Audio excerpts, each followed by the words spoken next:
Hi, I'm Reverend Barry Steiner Ball, and for our What If Lenten program interview this week, we're in Morgantown, West Virginia, with Beth and Matt Johnson, talking about their experience as foster parents and then foster adoptive parents. This is a huge issue in West Virginia and across the country of children whose families just cannot function together because of the substance abuse issue. And these children need homes either temporarily or permanently. And we are coming to the experts, the Johnsons, who have lived through this and are living it and celebrating it. So we thank them for sharing with us. Tell me about how you thought about what your calling was to become foster parents. Yeah, I think we've thought about it. We thought about it for a long time. When we were just married and talking about those kind of decisions and how you have a family, we started to say there are a lot of kids in the world who need parents and they don't have them. Mm-hmm. And so we made a decision pretty early on in our relationship that this was the route that we were going to go, to welcome kids into our home, to welcome kids into our lives that would be ours but wouldn't be ours by DNA. Yeah. So what were what are the steps to getting into foster care? You just call up an 800 number and say, send me a kid, or? Yep. That's exactly how. That's exactly how. No, we worked with Burlington United Methodist Family Services, and so we called the folks there at Burlington. We got set up. You have to take a class called Pride Training, and it's like 8 weeks or 6 weeks or something like that. Anyway, so you get your training, you complete your classes. Is that to make you a better parent, or is that to just get you into the system? It's to equip you for the particular kind of parenting you're going to do. Oh, okay. Because all kids who've been removed from their homes have trauma. Yes. And a lot of them have complex trauma. And the issues that they're sorting through at such a young age, just about safety and loyalty and all of those things, just means that you parent differently. And so the classes were to kind of prepare you for that kind of parenting, and also to, kind of familiarize people with the system that you're going to be in, and what's expected of foster parents and what's expected of biological parents and how that all works together. I think the classes try and scare you off, honestly. I think They'll weed them out? I think it does. I mean, there were a lot of days that we would drive home from that class in Fairmont on Saturdays and say, I don't know about this. So they're honest. They're very honest. They're very honest. Yeah. So. And was it Burlington that ran that class? That's run through DHHR. Okay. So that's standardized across the state, that everybody takes this Pride class that is contracted out by DHHR. Okay.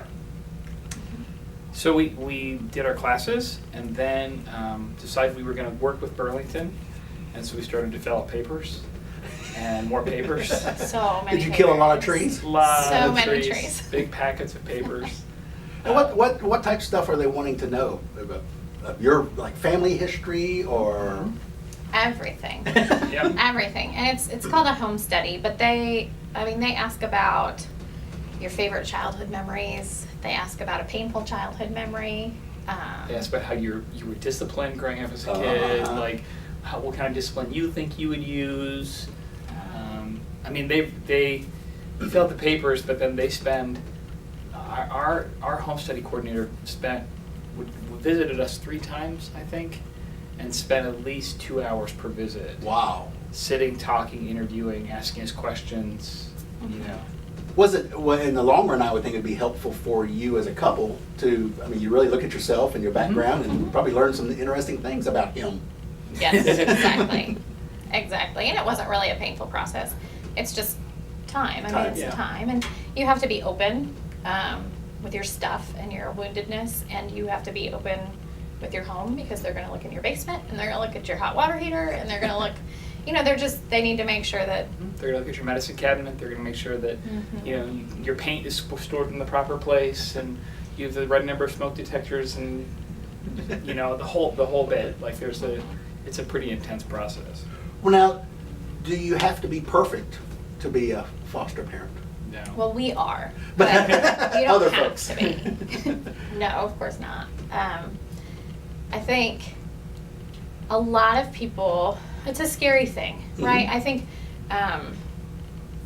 when we said we were doing it, there's a lot of people who said, "Oh, are you sure? Uh-huh. You don't know what you're going to get." And that's true. You don't know. But what we came to realize through the process is these are children. And so no, we're not perfect and we weren't perfect, but they're just kids. They're just kids. Yeah, They're just kids. Yeah. and they need somebody to love them. Yep. They do. Mhm. They do, and they need someone to help them feel safe. And, yeah, and it is, I'm not gonna say it's not scary. It was, and it continues to be scary to think about inviting strangers, even when they're kids, into your home, but, yeah, perfect is not the goal. Okay. Yeah. Mhm. And it is scary. I remember getting the call for our first placement, and they said, "Can you meet us off the interstate in Shinston at a random parking lot?" And so literally we showed up at this parking lot, and this van pulled in, and I mean they didn't even check our IDs. They just said, "Are you the Johnsons?" "Yeah." "Okay, here you go." And off they left, and they left. And you've never had children before? We've never had children before, and there was very little we knew about this little girl, and Wow. put her in the car and drove home. So did you go home and make tea and sit around the coffee table and say, you call me and breakfast is tomorrow at 8? Or, I mean, you just figure it out as you go. You just figure You it do. out. Yeah. You do, and she was really little. She was 3. So, our first night with her was, this is where you'll sleep and we can have the lights on and this is what you call me. And of course she didn't remember Yeah. our names, but, yeah, those like very real conversations about what this weird thing is that just happened to you Yeah. and us, and Yeah. here we are. And when we got our second placement, who became the kids we adopted, became our kids. They called us at 9:30 and said, "We have 2 kids, and we take them, dropped them off at 11, and we're gone by 11:15." And so I tell people we had no kids at breakfast and we had 2 kids at lunch. I mean, it was that quick of a turnaround. Wow. So flexibility is key. Very Yeah. key. Mm-hmm. And having a really good community around you so that when they call you at 9 in the morning, you can call a couple of people and say, "Hey, do you have clothes? And can you go to the grocery store? And can you..." Oh my gosh, yeah. Because they show up with a variety of, our 2 children showed up without anything. Literally down, they didn't have shoes. Like Really? they had Right. they had a shirt and shorts, and that was all they it. came with. So you toothbrush, everything. No. You need everything. Right. You need everything. And foster parents try to be as prepared as possible, stashing away different things, but you just don't know what size person is going to walk into your door and what they might need. And so having that community to be able to mobilize is critical. I mean, as soon as we got the call for our 2 kids there in June, we called some folks and said, "We've made a list. Can you go to Target? I'll give you my credit card. Can you go to Target?" And they and they came and picked up the list and headed to Target. And I called the secretary at the church and said, like, "I know you have boys that are a little bit older than the kids I'm getting. Do you have any clothes?" And she left, ran home, and 20 minutes later showed up at our house with 2 big boxes of clothes and Little Tikes bikes and it just like to be able to call in the people that you need in that moment where all of a sudden the rubber hits the road was crucial. And you don't have 9 months to prepare and Right. Yeah. 9 minutes. Exactly. Yeah. That's what it feels like. Yeah. Yeah. So.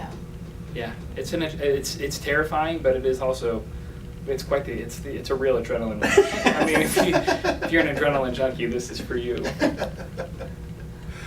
Let's go back to your first placement that you had. Uh-huh. She stayed a short time with you, Yeah. Mhm.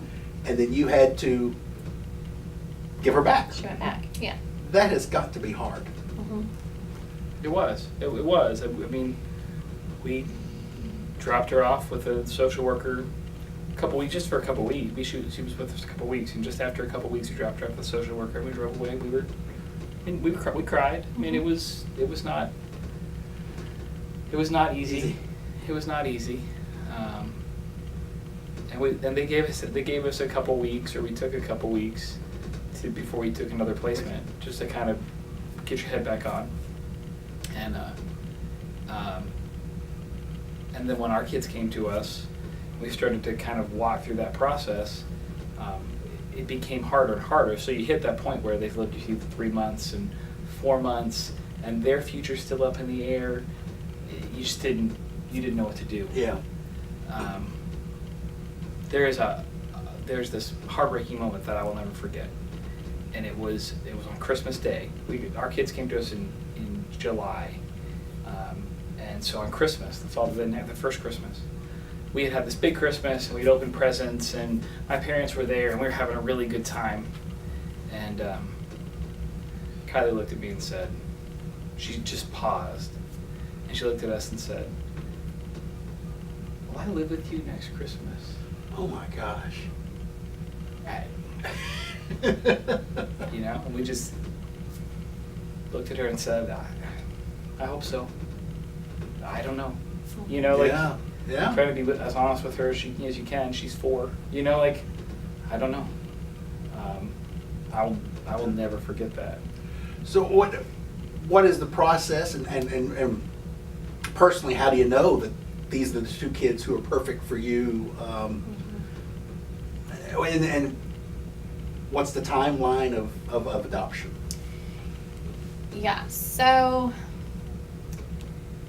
one of the things that I had to wrestle with when we talk about, like, how do we know that these are kids who are ours, or who will become ours, is I had to really come to terms with the fact that I wanted a really neat and tidy, happy little adoption story. And I really wanted that. I really wanted to say, man, things are bad, and now things are so good. Yeah. And I wanted it more than I think I would admit to myself. Because life is messy, and there's not a neat and tidy happily ever after. When we're working with people's brokenness, that's not how the story ends. It's not how the story goes. It's good, but it's not fairy tale fake. And so what I realized is that I had to invite someone else's tragedy deep into my life and deep into my bones.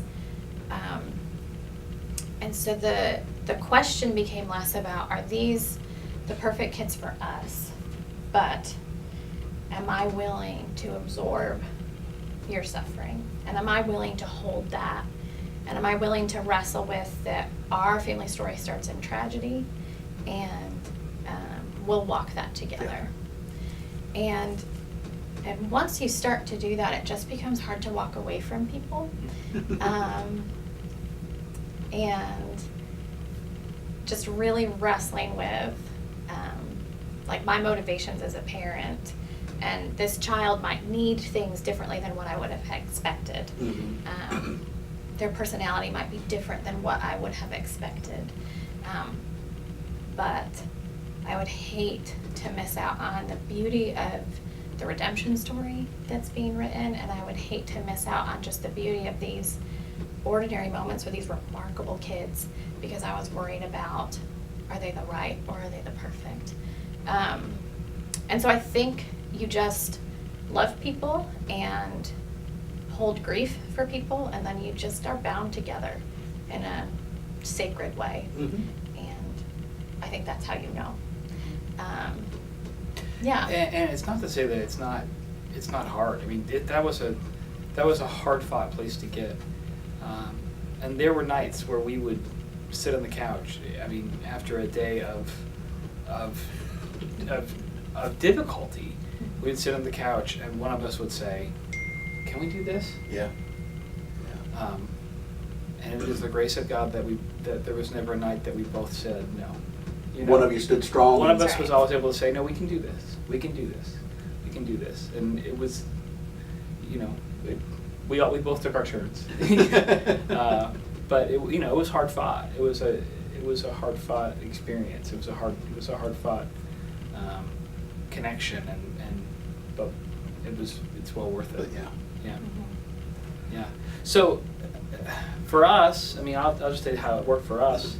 Our kids came to us in July. The following July, their parental rights were terminated, and then the April after that, they were formally adopted. Oh, okay. So the process took, almost 2 years. But at any time before that, they could have been pulled right out. The day after Christmas, they could have been. They could have been. Theoretically, Mhm. yeah. Wow. Theoretically. Yeah, you attend MDT meetings. They're multidisciplinary team meetings where everyone involved in the child's and family's case gets together, including foster parents and biological parents, and everyone's lawyers, and so those happen every month, just about, and you get together and kind of discuss what's likely to happen. Mm-hmm. And so every month you go knowing that someone could say, we're going to recommend that they go back. Wow. Or we're going to recommend that this process gets started. Yeah, so you never have a sense of being settled until the judge signs those papers. Yeah. And that was a good day. That was a really good day. But you just don't have a sense. You can't rest. You can't, there's no promise of permanency until they're officially adopted. And you think about how that feels I'm yeah. a grown-up, Yeah, right? Like, yeah. I get that, I understand that, and it's Oh, hard enough, but the people that's unfair to the kids. You know what I mean? Like, they're the ones that have to try and figure this out. Yeah. Who wants me? Right. Well, right. Where am I Yeah. gonna live? What's gonna happen? And our daughter would ask us what's gonna happen, and we would say, well, a judge will decide. And I remember her at one point looking at me and saying, is the judge a person? He was just this thing, this entity, that was out there, and But so for I at least understood what was happening. For the kids, it's a whole different place, So when people say, well, I can't, I don't know how you would do this, or I don't know if I could handle this, it's not really about you. right? It's about kids who need you, and they are experiencing more trauma than you're going to, and so you have to ask: Is my discomfort worth it to see it get redeemed? Yeah. And we're so pain phobic, right? Like, we don't want to, and so the reality is, a child comes to you and you love the child, and then they go back home or they go to another placement or whatever happens there, and that does break your heart, but we don't have to be afraid of that. That's true. That's true. Because we're going to survive it. Mm-hmm. And we can, and unless we're willing to confront that pain, then we're not going to be able to see the world redeemed. Like, unless we're willing to say, yep, that'll break my heart, but I'm okay. I'm going to be okay, and I'm willing to go through that. We're never going to see the world redeemed. We're never going to see orphans cared for. If we're not willing to confront that kind of pain, because it's real. Like, it's not pretend. And so for people to say, like, that would break my heart, yeah, you're right. And it should. Yeah, You're hopefully. right. Yeah. Yeah. Because fact is, these kids are pretty awesome. We have some fantastic children, Mm-hmm. and there are other fantastic children. And that brings us around to the overload on the foster care system now. Right. Yeah. Yeah, and it's just getting worse. It's not gonna. There's not an end in sight for it. Right. I mean, West Virginia's number one in the country in terms of having kids removed from their homes, particularly for drug-related issues, and we are 48 in terms of homes available. Mm. So that means that we have lots of kids who are living in emergency shelters, lots of kids who are living in unsafe situations, lots of kids who maybe aren't being removed when they should be because they don't have any place to send them anyway. We're not doing kids any favors with that. Would you think the church would be a place for recruitment? of foster Oh. parents. I would hope so. So- Yes. I mean, I read recently that if one family from every 3 churches in the country adopted kids, there would be no more kids left in the system. One family from every 3 churches, adopted kids, there would be no more kids left in the so we system. can make a huge difference. So we can make a huge difference. We want to thank Beth and Matt for sharing with us on their journey of a new family and answering God's call. And want to hope that others will see this and hear that voice of God calling, saying, you can love, we can all love, and we can all care. These children are hurt, they're broken, and they can be loved back into God's grace and to be known that they are a child of God and loved by God. And we thank you all for sharing with us.